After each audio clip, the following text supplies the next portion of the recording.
Akademiks can't ride no wave. We'll start off with the obvious, man. I'm gonna be honest. I think people have been accusing me of, people have been accusing me of just like being like Team Drake so much. I just like certain things. If I do it, which I would normally do, they're gonna think I'm doing it on behalf of Drake or because I don't like somebody. Let me just be very clear with this, right? Let me be very abundantly clear.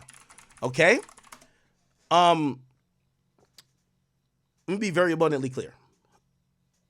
When it comes to, like, say, YG, I don't have a problem with YG. I like YG as an artist. Did I ever meet YG? I think I may have met YG. I interviewed YG before. Very cool guy. I have nothing bad to say about him. YG Academics. I think we did on Everyday Struggle, right? So, like, also, here's the thing, too, bro. I'm not trying to start beefs because I'm like Team Drake. Because put it like this, and we're gonna get to it later.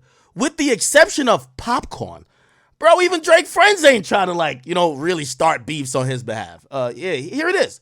So, nigga, I met him, whatever. Yeah, right here. I was on the episode, right? Yeah, of course. Is this Skinny Ack?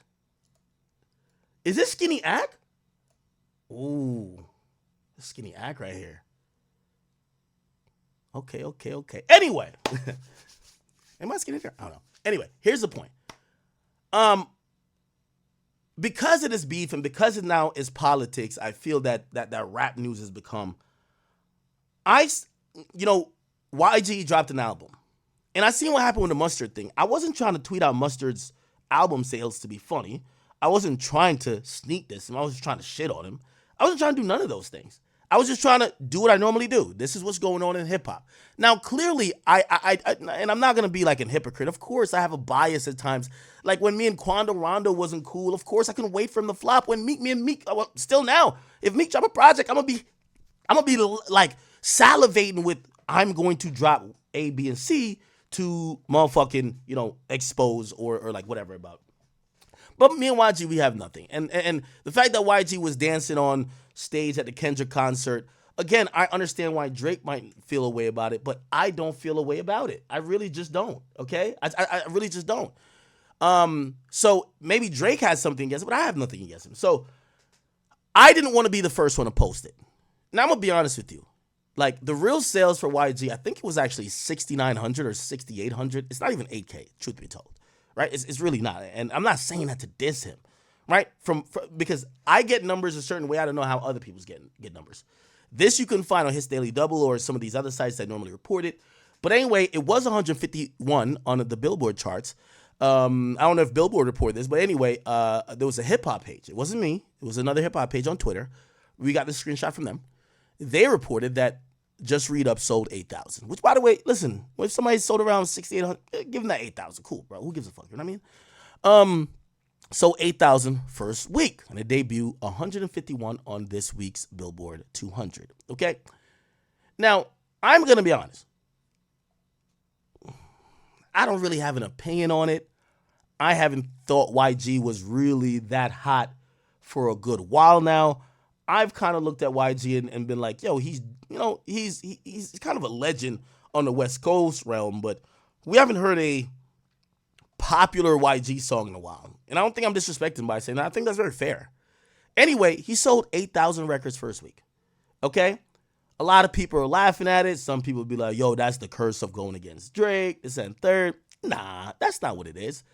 YG just isn't relevant, bro. I'm sorry. He's just not selling a lot of records. Like, I think YG nowadays is starting to realize, I have this whole, and y'all going to realize through the stream, this whole conversation we're going to have today is there's a lot of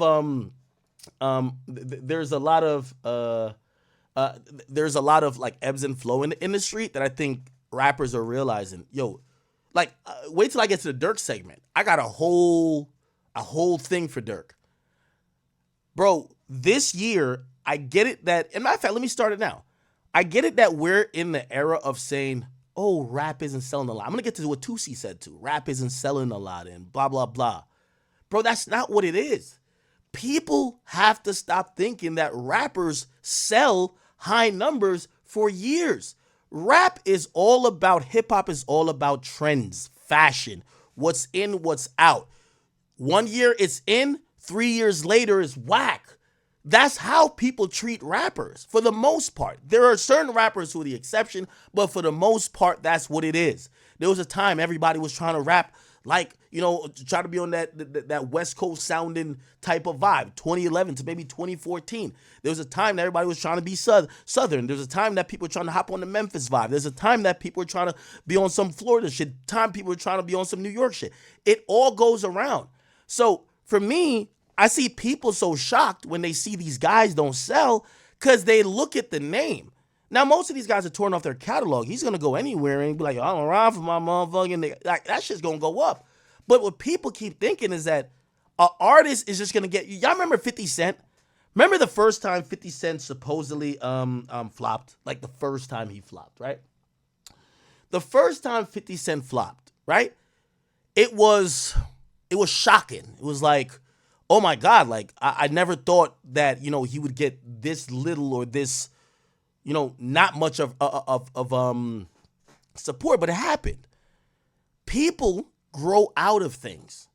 And even with the very best artists, right? The very best artists, even with the most substance. Let's talk about the Nas's and the Jay-Z's. If they don't constantly keep their foot in that mainstream rotating circle or revolving chair where they always have a hit or they're seen as hot, at one point their sales are going to suffer. That is what's happening. So let me tell you this, and this is a part of the YG thing, but I'm going to go on to other things. With YG, and a lot of these artists we're about to talk about today, we have to acknowledge that hip-hop is finally closed off an era. And this is why when I get to Dirk, it's going to be so important. Because Dirk's next project is going to tell us, will he last? Will his run continue? Will this go up? Will this happen? Or is it over? Because what's happening is, like, everybody keeps saying music ain't selling. It's not necessarily it's not selling. Look at Travis Scott, Days in the Rodeo. When people hear shit they like, they still support. They still stream it. Now, granted, we'll talk about that too because that was a lot of bundles. I'm not gonna lie. But still, the idea that music no longer sells or people don't stream music is not true. The fact is, we are at a turn of a new generation and people want music from new niggas with the updated styles, the updated flows, the updated this, that, and third. And if you're a mid-tier rapper, historically, and you're not one of the legends like a J. Cole who could take 3 years off or take whatever time off, or a Kendrick who could just pop up every 5 years whenever he wants and people still want him, if you're not one of those people, you're cooked. If you haven't, when's your last Billboard hit? I was shocked at people. I wouldn't say this is a flop for YG. When's the last time YG had a top 30 song? Let's be honest. Why would you expect anything more? The name YG? Okay, cool. We like the name YG, but again, when you sell, your first week sales are usually indicative of consumption. Here's also the thing, and I mention this now because this really categorizes the streaming era. You know why some labels, like, say, is he still on Def Jam? He might be. If this is Def Jam, they're probably not mad at the 8K. I'm gonna tell you why. You might be like, what? What label's not mad? I'm gonna tell you why. Even if maybe they spent more on the album than it's gonna generate in the near future, even though they have till eternity to make their money back. But whatever. I'm gonna tell you why they're not mad. You know why they're not mad? They're not mad simply because of one thing. In the streaming era, your catalog matters more. Let's go, and I know y'all hate when I use Drake as an example, but I'm sorry, he's just one of the artists that we just know the most about. This new $400 million deal, a lot of that deal, or why they offered that deal to Drake, is leveraged by the fact that they own a lot of his back catalog. Let me explain. In streaming, this is how it goes. Like, for example, let's just go to the Billboard charts, right? So we go to Billboard charts. So let's go to Billboard charts. If we go to the Billboard charts, the 200, hopefully we can see everything. I don't think we'll be able to see everything. What you're going to see here is that, like, let me see. Can we see the whole thing? I think we can. Let's just go to Kendrick, right? Okay. Kendrick Good Kid, Mad City that was released in 2012, if I'm right, a 2012 release, right, is 44 this week. Do you understand why in streaming, if you're a label, sometimes you just need your artist to drop that their old shit keeps getting bumped? Remember, you're still making money off of this joint, Good Kid, Mad City, like it's a new project. You don't give a fuck. So, for example, and let's go to Drake. Drake's right below, For All the Dogs.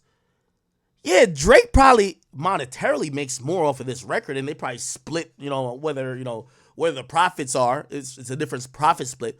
But I'm probably sure that maybe one of Drake's other albums is on the 200 list. Maybe Take Care. I don't know. Let's look up Drake. Drake. Take Care. Look, Take Care is at 62. So for Universal, okay, we're getting 30% when you for All the Dogs, but 10 slots below is Take Care. We get 90%. So labels, and now let me get back to YG. A label is not going to give too much of a fuck about certain artists as long as they're not asking for mad money. Now, if YG says, give me $10 million or I'm not dropping, they're like, see you later, sucker. But if they're like, all right, I'll work with the budget you give, I'll drop again. You know what they know? In streaming, when somebody drops a new project, it makes people go listen to their best or oldest project. So, again, the game is kind of like, for these labels, they don't give too much of a fuck. I can't really clown YG as again, obviously, this ain't dope numbers. It's 10K, right? It's 10K. It's not really lit numbers, right? So I'm not here copping for him. So it's not really lit numbers, but it's like, what'd you expect from YG? Like, bro, I haven't heard a hit song from the nigga in a while. So if you want to say he flopped, okay, cool, he flopped, but it's like, what did we really expect, right? So that's my thought about the YG, the YG thing, doing 8K. The bigger picture is this: we're at the precipice in hip hop. Everybody keeps saying hip hop ain't selling, and I'm here to say, yes, it is. It ain't selling for you. A lot of artists. I keep telling people an hip-hop artist is like a running back in the NFL. If you last 3 years, that's an average 3 years starting. 3 years starting, that's an average career. 5 years, you're pretty good. If you running back starting for 5 years, you're pretty good. If you approach 10 years, you're a fucking legend. That's how hip-hop is. Every 3 to 4 years, the ecosystem of hip hop and the listeners turn over. Keep in mind, I know y'all want to say the kids don't, a lot of what's popular is dictated by the kids, the 16s to 21s. And if you think about it, what you would probably listen at 16, you would listen to at 28, if you guys are older. So what I'm trying to say is that you get to realize there's a turnover factor in hip hop. I believe we've hit a turnover factor, okay? Most of the artists that you've seen do numbers in 2020 and 2019, we're 4 years later. You're saying, how did they flop? Yeah, they flopped because number one, their music wasn't prolific enough to continue, and people have just moved on. There's new artists on the West Coast that people are listening to. There's new everything. Anyway, let me play what Tusi said. I'll play a